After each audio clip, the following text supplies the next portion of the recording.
2 years ago, I checked out the debut watch from a micro brand based here in Japan. It was a dive watch, but it wasn't like any other dive watch I'd seen. It had an incredibly cool, futuristic, slick design that drew a lot of inspiration from Japanese culture, particularly in my opinion from anime and manga. But now that brand is onto their second watch, and they've taken that design aesthetic to a whole new level with this sophomore effort. Today we're going to be taking a look at the Okami from Namica watches.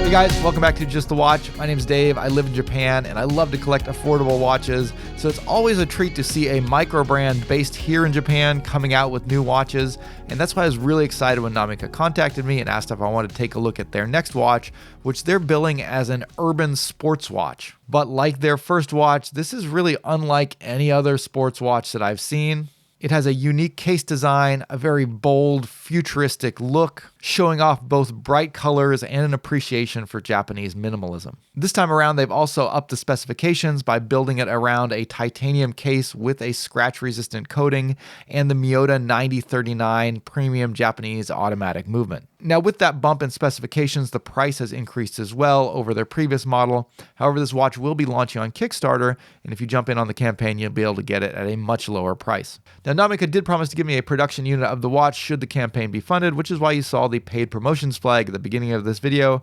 However, beyond that, there has been no additional compensation given to me, nor did Namica have any control over the content of this review. So with all that out of the way, let's take a look at these prototypes that Namica sent over and give you a preview of the upcoming Okami from Namica watches. For their software outing, Namica has taken the slick design language that they introduced in their dive watch, the Shirahama, and applied it to what they're calling an urban sports watch, which is something that is totally cool and unique. It's got the specs of a sports watch with a sapphire crystal, 100 meters of water resistance, screw-down crown, decent lume, a titanium case, and a very nice FKM rubber strap. But style-wise, it looks like something you would see on the wrist of the hero in a science fiction-themed anime. And yet somehow this design comes across as very clean, fresh, minimal, and not cheesy at all. It's a very cool looking watch that is also very unique. Now, Namica sent me 3 different prototypes in 3 different colors, and I'm very glad they did because each color has its own distinct personality. And likewise, each dial color is also available in 2 different case options. You can either get it in the standard titanium gray or a DLC black coating. The turbo blue dial is a very cool shade of blue that you don't often see. It reminds me of the shade of blue that Namica used before on their dive watch, and I think this color most embodies that sort of Japanese manga comic book-esque look that this watch is kind of going for. Of the 3 colors, this is the boldest and most noticeable. It's somewhat cartoony, fun, and fresh, and also the most legible of the 3 options. Next is the Neo Tokyo, which has a very cool, very unique purple colored dial. This dial is both brushed and has a gradient on it so that you go from a lighter shade of purple in the center to a black at the edge. And it really plays tricks on your eyes as it shifts and shimmers in the light, sometimes showing up a very bright, vibrant purple and other times fading almost to black. Personality-wise, this one's kind of dark and moody with its black handset and black outlined markers, and a dial that reminds me of neon lights reflecting on wet asphalt. The last one they're calling the Kurayami, which means darkness in Japanese. This is Namica's take on one of those black-on-black stealth-style watches that are kind of difficult to read, but have a very subtle, sort of cool look to them. It features a matte black dial with black hands and indexes, and then gray-toned lume, giving it a full monochrome look. And for me, this comes across as a subtle, almost elegant looking design. If you want something that's not going to be highly noticed and still looks really cool and unique, this is a great one to check out. I think you could even get away with wearing this one as a dress watch with a suit and it would look pretty sharp. So I think it's really cool that they're giving you these 3 different options here along with the 2 different case options because again, you can have a really different personality depending on the one you choose. Okay, let's jump in and start looking at some of the details here that make this watch so unique. Starting with the case shape, which is kind of hard to describe. It's kind of a square-shaped case, but with a lot of angles and facets. The bezel is like a square with the corners cut off, so it's technically an octagon. At first, it was kind of reminding me of like an old television, But after looking at it for a while, I think what it most reminds me of is actually Casio's digital watches, at least in the case shape. And I think it's really cool to see an analog watch with a high-end Japanese automatic movement put into a case shape like this. I also love how slim the case is, coming in at 10.7 millimeters thick, so under 11 millimeters, which is great for a watch that has 100 meters of water resistance. And combined with the fact that this is a titanium cased watch, it is incredibly light. Now, it's kind of hard to judge what this watch is going to wear like just by looking at the dimensions. The watch has these kind of wings on the side of it, with the one on the right serving as a crown guard and the one on the left balancing it out and creating symmetry in the design. Most of the time when you're measuring width, you don't include the crown guard, and so Namica lists this one as 39 millimeters across, which doesn't include either of those little wings on the side. But if you do include them, it jumps up to 42 millimeters, which is actually pretty large for a square-shaped watch. But when I was wearing it for testing, it didn't feel anywhere near that large. On the wrist, it looked and felt like a 39 millimeter watch, so I was actually really surprised when I saw that the overall width was actually 42 millimeters.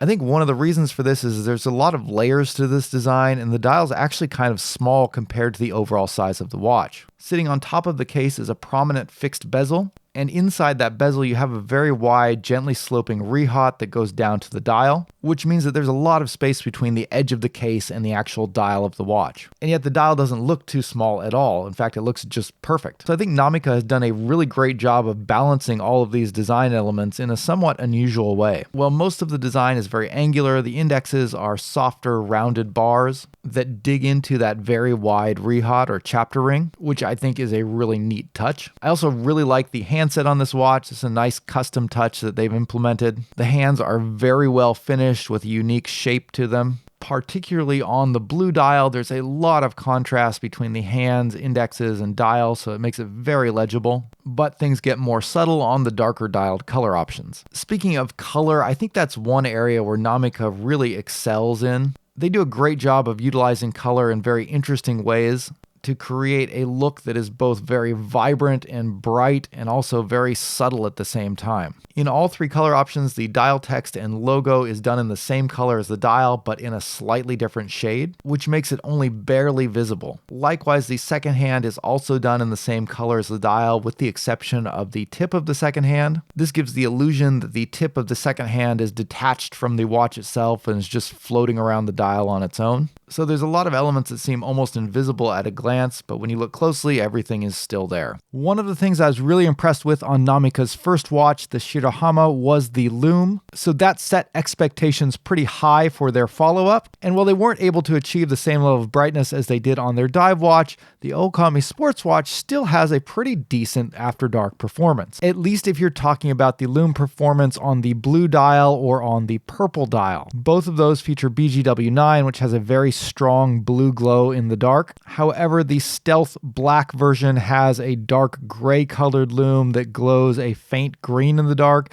which is very typical when you start looking at black lume. That's just the price you have to pay if you want to get that muted, stealthy look on the dial of the watch. When I ran this through my J-score tests, it came out with a score of 7, which is pretty good for a sports watch. So while not particularly impressive, certainly not disappointing by any stretch either. One thing I would have liked to have seen is some lume on the second hand, perhaps a lumed counterbalance, or maybe some way to lume the tip of it. I'm not sure how you could work that into the design, but I do kind of miss seeing that extra bit of movement in the dark. Finally, I think the strap is a perfect match for this watch. You know, a lot of times on watches, the strap is kind of an afterthought, but this one looks like it was custom made for this watch. It perfectly complements the design, from the tiered shape of the strap to the soft perforated rubber texture. It's a strap that both looks and feels great and is completely waterproof, which again, combined with that highly water-resistant case and screw-down crown, makes this an excellent sports watch that's perfectly suitable for any water sports activities.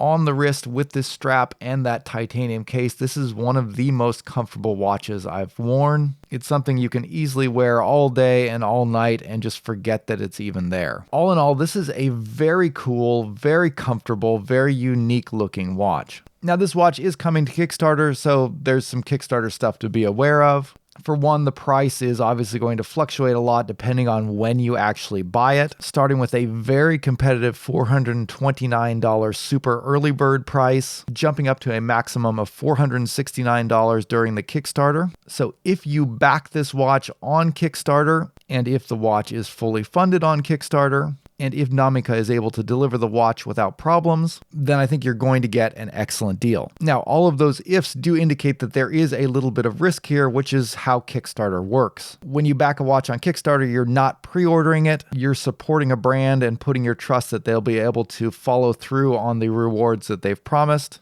but there are no guarantees that they actually can. That out of the way, I think this is a fairly safe bet, especially given that this is Namica's second watch and that they delivered their first one without issues, which means that more than likely they should be able to do the same with the second one as well. If you decide you don't want to take any of those risks, you can wait to see this watch go to retail. However, they're listing this one at a full $630 retail price, which is significantly more expensive than the Kickstarter. While that full retail price is a little bit on the high side for a micro brand, given that this is a titanium watch with a Miyota 9039 automatic movement inside of it and an incredibly unique design, I think it's still a very reasonable price for everything that's going in here. All right, guys, that wraps up the review of the Okami from Namica. And I don't think I mentioned what Okami means. It actually means wolf in Japanese. You can see the kanji for that on the case back of the watch, which is another cool touch. I think the designer of the watch has a deep appreciation of Japanese culture, and that really shows through in every aspect of it. But let me know what you think down below. Drop me a comment. Always love to hear from you guys. If you're interested in this watch, I'll leave a link to the Kickstarter campaign. And if you're interested in getting a watch-themed t-shirt like this one, you can check it out on my website at justthewatch.com. That'll wrap it up for today. Thanks for watching, and I'll see you later.